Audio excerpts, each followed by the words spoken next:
बिस्मिल्लाहिर्रहमानिर्रहीम। अस्सलाम वालेकुम। होम्योपैथिक चैनल में खुशामदीद। आज हम जिस मेडिसिन के बारे में बात कर रहे हैं वो है म्यूकस मेम्ब्रेन के हवाले से। म्यूकस मेम्ब्रेन जो है वो क्या होती है और वो किस कदर इम्पॉर्टेंट है हमारी बॉडी में। मतलब कि हमारे जिस्म के लिए अगर हम देखें तो म्यूकस मेम्ब्रेन कितनी जो है वो अहमियत रखता है। अगर आप अपने होंठ के इर्द गिर्द उंगली से अगर हाथ लगा के चेक करें तो ये लिक्विड सा महसूस होगा आपको। ये हमारे जिस्म की ओपनिंग में कहीं भी होता है और हमारे जिस्म को बैक्टीरिया से बचाने का काम करता है, इसीलिए इसको एंटीबायोटिक दवा भी कहा जाता है। और ये वायरस वगैरह से भी बचाता है। आँखों में, नाक में, होंठों में ये रहता है, कान में, नाक में। उमूमन ऐसी जगहों पे इन्फ्लेमेशंस हो जाती हैं और चांसेस ज़्यादा होते हैं कि यहाँ पे वायरस और बैक्टीरिया का अटैक जो है वो ज़्यादा हो जाए। जैसे कि हम देख सकते हैं कि हमारे जो मुंह में जो लिक्विड की मिकदार है ये म्यूकस मेम्ब्रेन कहलाती है। म्यूकस मेम्ब्रेन चूँकि हमारे जिस्म का एक अहम किरदार अदा करता है और ये हमारी हर ओपनिंग्स में जिस्म के उसमें मौजूद होता है, इसलिए हमें अगर बार बार सूजन, जलन और इस चीज़ का दर्द हो या बुखार हो उसके साथ, तो ये चीज़ें अगर पाई जाएँ तो यकीनन हमारी म्यूकस मेम्ब्रेन में कोई वायरस या कोई बैक्टीरिया का अटैक हो चुका होता है। उसको ख़त्म करने के लिए ये दवा जो है वो डॉक्टर रेक्विक की जर्मन की ये मेडिसिन बनाई गई है R62 के नाम से। R62 मेडिसिन जो है हम इसको जैसे एलोपैथिक में एंटीबायोटिक्स मौजूद हैं, इसी तरह होम्योपैथिक में भी ये एंटीबायोटिक का किरदार अदा करती है।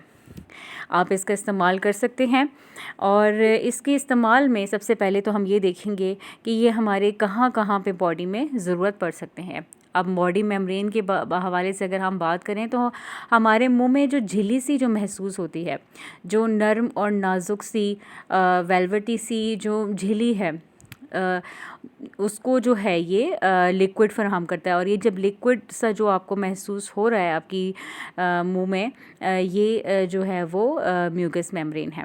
इस म्यूकस मेम्ब्रेन में आप देख सकते हैं बासानी अगर कोई वायरस जब अटैक करता है तो मुंह में छाले बन जाते हैं या मुंह में सूजन हो जाती है, या कोई बैक्टीरिया जब अटैक करता है तो मुंह में जो है वो बदबू पैदा हो जाती है। इसी तरह गले ख़राब जब होते हैं, गलों का टॉन्सिल्स होना शुरू हो जाता है। इसी तरह महागदगुद जब बनते हैं तो फिर हमें जो है वो हमारा थूक निगलने में भी हमें मसला होता है। ये वो छोटी छोटी सी चीज़ें हैं जिनको समझना ज़रूरी है, और जिस दिन आपको ये चीज़ समझ में आ गई तो आपको जो है वो दवा अपनी सिलेक्ट करने में परेशानी बिल्कुल नहीं होगी। इसी तरह अगर आपने मेरे चैनल को अब लाइक नहीं किया है या सब्सक्राइब नहीं किया है, आप मेरे चैनल को सब्सक्राइब भी करें और लाइक भी करें। अब आप देख सकते हैं कि म्यूकस मेम्ब्रेन के अंदर ये इस तरह से ये इसकी तस्वीर मौजूद होती है। म्यूकस मेम्ब्रेन में ये सिस्टम मौजूद होता है कि ये हर चीज़ को जो है वो अंदर जाने से या वायरल बैक्टीरिया को अंदर अटैक करने से, हमारे मुंह के अंदर दाखिल होने से, हमारे इंटरनल ऑर्गन्स तक पहुंचने से उस वायरस को बचा के रखती है। यानी कि जब हमें कोई ना कोई छाला हो जाता है या हमें कोई ऐसी कोई प्रॉब्लम हो जाती है तो वो इंडिकेट करती है कि इस वायरस ने जो है वो अंदर जाने से उसको जो है वो प्रोटेक्ट कर लिया है। तो ये झिल्ली नुमा हमारे कान में भी मौजूद है, हमारे नाक में भी मौजूद है, हमारी आँखों में भी मौजूद है। आँखों में भी आपको देखने में आया होगा कि कंजक्टिवाइटिस हो जाता है, एक्यूटनेस हो, मीज़ल्स हो, वायरल इन्फेक्शंस हो, इन्फ्लेमेशन हो, या किसी भी ऑर्गन पे जो है ना कान में बार बार बहना शुरू कर देना, नाक में सूजन का आ जाना। छोटे बच्चों में अक्सर ऐसा हो जाता है कि जिनमें मीज़ल्स होता है उन्हें धुंधलापन जो है वो इस तरह की आइज़ में उनकी बनना शुरू हो जाता है। तो ये वो चीज़ें हैं जिससे जो है वो हमें पता चलता है कि म्यूकस मेम्ब्रेन में कोई ख़राबी मौजूद है। इसी तरह हम देखते हैं कि इस मेडिसिन के अंदर कौन कौन सी कंपोजिशंस मौजूद हैं। इस मेडिसिन में बेलाडोना मौजूद है। बेलाडोना चूँकि सोजिश वग़ैरह को और जहाँ पे जलन हो, बहुत ज़्यादा रेडनेस हो, दर्द हो, वहाँ बेलाडोना जो है उसका बहुत बड़ा असर है और ये उस चीज़ को कम करती है। नेक्स्ट है मर्कसॉल। मर्कसॉल जो है जहाँ पर भी लालपन ज़्यादा हो, आँख में हो, ख़ुसूसी तौर पे आँखों के किनारों की तरफ अगर ज़्यादा लालपन हो तो वो उसको जो है वो कम करती है। और मर्कसॉल जो है वो बेस्ट है छालों के लिए, मुँह में अगर छाले पड़ जाएँ उनके लिए। और इसके अलावा नेक्स्ट मेडिसिन इसके अंदर मौजूद है फेरम फॉस। फेरम फॉस जो है वो मीज़ल्स में भी इस्तेमाल करती है क्योंकि फेरम फॉस जो है वो बुखार को कम करती है और बैक्टीरिया के ग्रो को कम कर देती है। फेरम फॉस इसकी ये ताकत मौजूद है इसके अंदर। वैसे ये लो पोटेंसीज़ में ये सारी मेडिसिन इसके अंदर मौजूद हैं जो कि स्लोली इसका जो है वो इलाज करती है और इसलिए इसको आहिस्ता आहिस्ता जो है वो इसका ट्रीटमेंट अंदर से लेके बाहर तक ठीक कर देती है। एरम ट्राइफलम नेक्स्ट मेडिसिन इसके अंदर मौजूद है जो कि आँखों में अगर हम देखें कि जो प्रॉब्लम्स होती हैं आँखों की उसमें भी इसका बहुत अच्छा असर है। फेरम फॉस के साथ या मर्कसॉल के साथ आरम ट्राइफलम जो है वो बेस्ट मेडिसिन है। ये कुछ मेडिसिन्स हैं जो कि इसके अंदर मौजूद हैं और ये इसकी कंपोजिशन में तैयार की गई हैं। कान बह रहा हो या कान में कोई सोजिश हो गई हो या कोई ऐसी चीज़ आपको अगर महसूस हो रही है कि आपके कान में ज़्यादा दर्द है तो आप इसका इस्तेमाल इसकी इन्फ्लेमेशन को रोक सकता है। स्पेशली मीज़ल्स का जब शिकार हो जाते हैं बच्चे, ऐसे बच्चे जो मीज़ल्स का शिकार होते हैं, मीज़ल्स चूँकि एक ऐसी बीमारी है जो कि एक दूसरे से फैलती है।